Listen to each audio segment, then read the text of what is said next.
Her guy Sangita Myska, who has her own radio call-in show, had the perfect response to a man named Jonathan who claimed that immigration, especially non-EU migration, is upsetting community cohesion in towns and cities in Britain. An example that he brought up was Leicester over a year ago. He then tried to bring the Palestinian protest into it. Sangita, however, had the perfect comeback. But she didn't just stop there. She managed to get him to admit that his own lack of awareness when it came to community cohesion. Excellent. Have a listen to this. But specifically Brexit, because we've had to swap EU immigration from non-EU immigration, and that's where the community cohesion fails, and that's where the friction comes from, as we saw in Leicester in September 2022. And you have to blame David Cameron for that.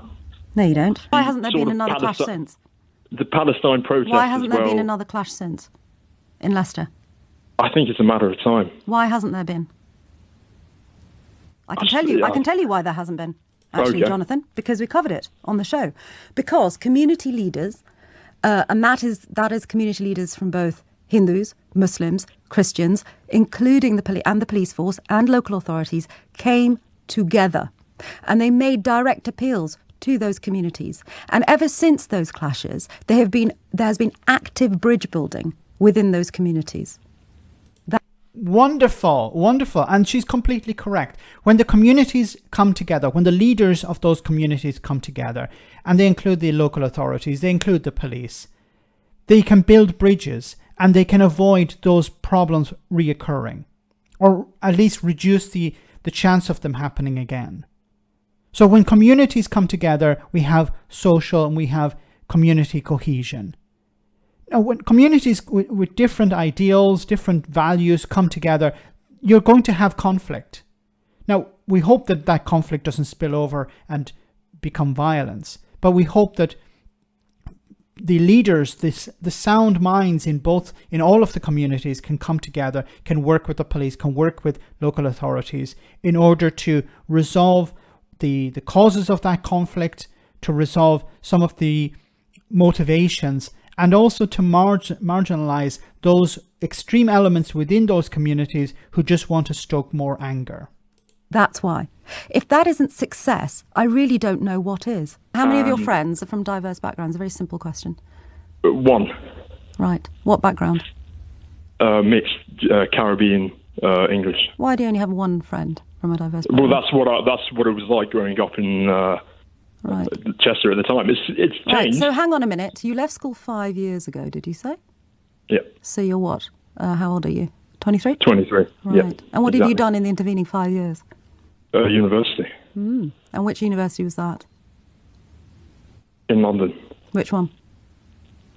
Queen Mary. Right. Oh, interesting. What have you done? I think that's patronising to say that people... It's not patronising, I'm asking you a question. More. Not to me, but I could have done more. It's not patronising, I'm asking you a question, just answer it.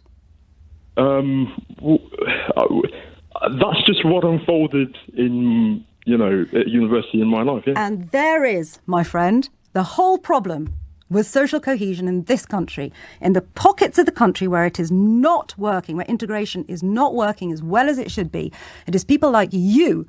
It's people like you and people from ethnic minority groups with the same attitude as you. You just sit back, you're complacent, you're given every opportunity on a plate, and you still do absolutely nothing. You do not play your part in making sure that this country has social cohesion that is meaningful, that means we are knitted together as human beings and not just as identities. Wonderful. Perfect. People cannot just sit back and hope that somebody else will do the work. They have to get involved.